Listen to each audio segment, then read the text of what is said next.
Welcome back to another edition of Vikings Film Room, brought to you by the Vikings Entertainment Network. I'm your host, Pete Bercich. Now with the 39th selection of the third round, the Minnesota Vikings pick Mekhi Blackmon, cornerback out of USC. Now, what Mekhi might be lacking in size, stature, maybe some weight, he certainly makes up for in quickness and competitiveness. So let's take a look at the film and see why I'm so excited about this pick. Now, if I were to pick one play that I think sums up Mekhi Blackmon, I think this is exactly it. You're gonna see in the beginning, he's down here one-on-one, red zone, has no help, a big-bodied wide receiver, right? 5'11" versus a big-body wide receiver. But that's not the whole story. Watch what happens. He does a great job moving his feet, staying square in front of the receiver, gets his eyes back, and then makes a play on the ball. He has that feeling, that timing. He is a competitor, and the ball skills that he has define who he's going to be as a corner. Now, this is a great example of Blackman being in a position of weakness, but still making a play on the football.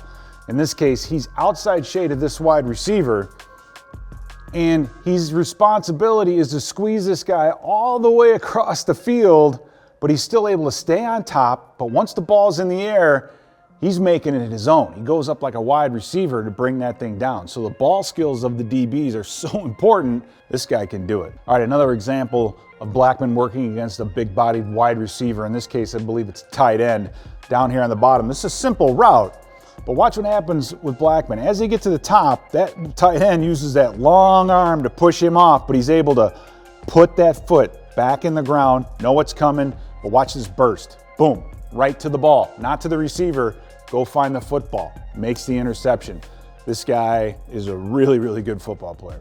The other thing I like about Blackman is that he knows how to operate in zones and against route combinations. I think this is a perfect case of him playing a cover two type of a look, but playing it perfectly. You're gonna watch him, he jams and funnels inside, but watch, as that route develops, he's gaining depth. In case this slot receiver runs the 7 route, and then he has to work over the top of it. But this receiver is looking over his left shoulder, so he knows that guy's not running a 7 route. So he's able to do what? Speed turn and then make a play on a quarterback who's scrambling. So very, very heads up play by Blackman when he's playing a combo zone. All right, how about defending the fade? That's obviously something he's gonna see in the NFL. Watch what he does here. Every time, when we talked about this, when you defend the fade, you want to squeeze this receiver to the sideline. Watch how good of a job he does. The footwork right way, staying square. Now, work yourself to the wide receiver, get back, see the ball, make a play on it. All right, another example of defending the fade. This time, he's rolled up, pressed, not jamming, but press, but against the big body receiver. There's a bit of a difference here. Watch what happens. He'll still squeeze him to the sideline, but once that receiver gets outside, puts the hand on him, widens him, pushes him to the sideline, eyes back on the ball, rolls his head, makes a play. All right, another example of him defending the big pass in a position of weakness. You'll see him one-on-one, top of your screen, okay? Keeps square, shuffles, widens that wide receiver. Now he gets himself a little bit too high, and the receiver comes underneath, but the head turn, the speed turn, and he squeezes that shoulder. But again, when the ball gets there, he's there, timing his jump perfectly and making a pass breakup. The other thing I like about Blackman, he's a smart player. Well, how can you tell that? You can tell by film, because the guy's responsibility. So watch what happens here. They're trying to get the whip screen set up, and it looks just like any other whip screen you've ever seen. You got the blocker coming out to block him. These two guys are on the defense to make the tackle, but he keeps his eyes on his responsibility. Discipline vision. He knows this guy, if he doesn't block him and turns up the field, then I got to get him in coverage and then go up and make a play on the football. Very disciplined vision on this young man. Another example of Blackman playing in a concept and understanding and executing it beautifully. In this case, you'll see 2 tight ends down here. They're running vertically. Now, USC has this safety coming down into the box. You've got one guy covering 2 vertical routes. What do? Well, any corner has to midpoint and then make a play on the football.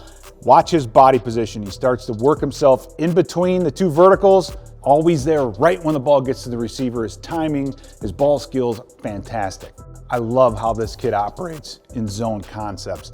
You'll see him again up on top. This is cover 2. We saw what happened before in cover 2, but in this time, as this quarterback gets to the top of his drop, remember, last time this receiver was looking over his left shoulder, so he didn't have to respect it. He could jump the out. In this case, however, where's that receiver looking? He's looking to the sideline, so he's playing this deep to short, just like he's supposed to. This quarterback staring that way, can't throw the football. He's forced to do what? Pull that thing down and scramble. So a great job of mid-pointing in cover 2. So Blackman can cover in man, and he can cover in zone too. And finally, a play I think that really sums up his competitiveness because he wants to get to that football, right? You'll see the wide receiver on the outside. He starts motioning in. Why? Because he wants to open up this area down here. Now, as Blackman gets out, as soon as that receiver makes the break, he knows that he's got to close on this. Now, there's some separation here, so he doesn't look back. He keeps his vision on the receiver until he's able to close that gap because you can't run as fast as you can looking over your shoulder. Puts that head down, gets to the receiver, hits him, knocks him out of bounds before he can get a foot down. That's a competitive play.